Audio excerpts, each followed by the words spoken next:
de salud hablaremos sobre los problemas más frecuentes que atraviesan los estudiantes desde el séptimo grado hasta el tercero de la media.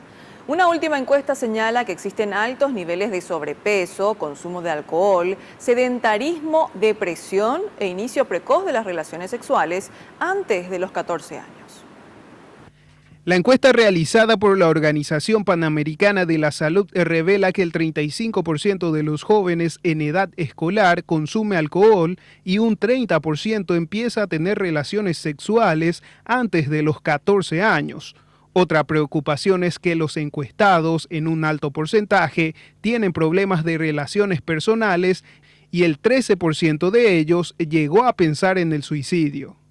Esta encuesta nos plantea desafíos grandes, desafíos que requieren ser asumidos realmente con prontitud, porque saber que 11 de cada 100 niños han intentado más de una vez suicidarse, yo creo que debe de ser una preocupación como país. El consumo de alcohol, ustedes vieron los niveles, es muy alto. En un país donde la ley dice que a los 20 años no puede comprar alcohol. Entonces los niños están consumiendo alcohol en su propio hogar.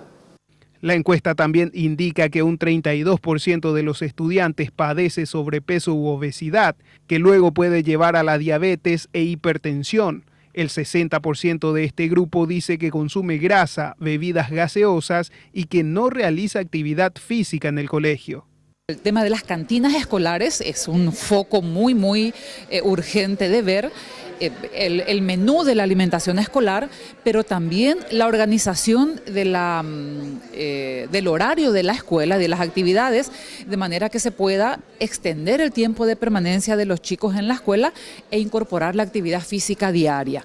A partir de estos datos, tanto el Ministerio de Educación y Ciencias como el Ministerio de Salud conformarán una mesa de diálogo con representantes de los colegios y coordinadoras de padres para presentar un proyecto al nuevo gobierno que puede...